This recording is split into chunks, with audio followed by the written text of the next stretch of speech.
A sore throat is usually a sign that something more serious is on the horizon, and one of the main culprits is tonsillitis.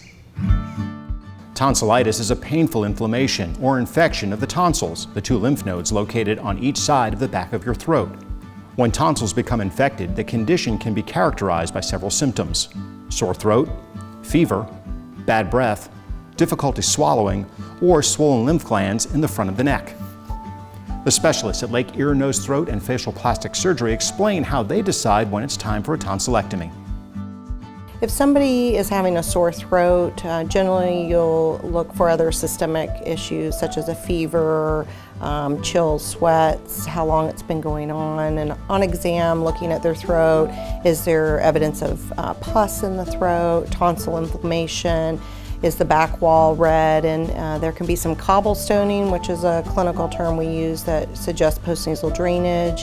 And then looking down at the throat either with an indirect exam with a mirror or with a flexible endoscope to look at the voice box and see if there's some redness or swelling or if there's any lesions or problems with the actual vocal cords. Tonsillectomies are generally an indication in children that have recurrent strep throat, generally 6 to 7 a year, or if they have recurrent episodes, about 3 years on that timeline.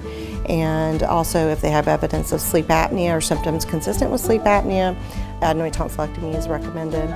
In adults, you're usually a little more conservative with recommending because it's a much more complicated recovery.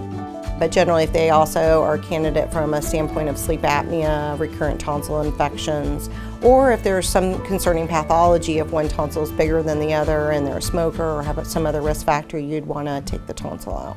Frequent infections is the main thing. An adult that gets 4 or 5 episodes of strep throat or severe sore throat per year, and having to miss work and just the pain and suffering associated with those infections, then it usually is worth considering tonsillectomy just to get rid of that type of medical problem.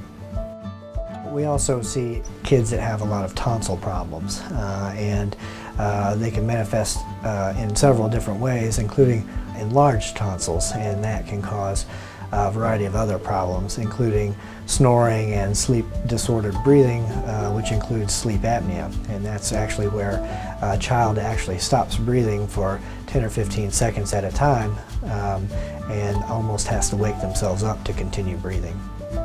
I've seen a lot of children that come in, they're on ADHD medication, that end up having snoring and symptoms of sleep apnea. We get a sleep study, they get their adenoids and tonsils out, and parents come in saying they have a new child.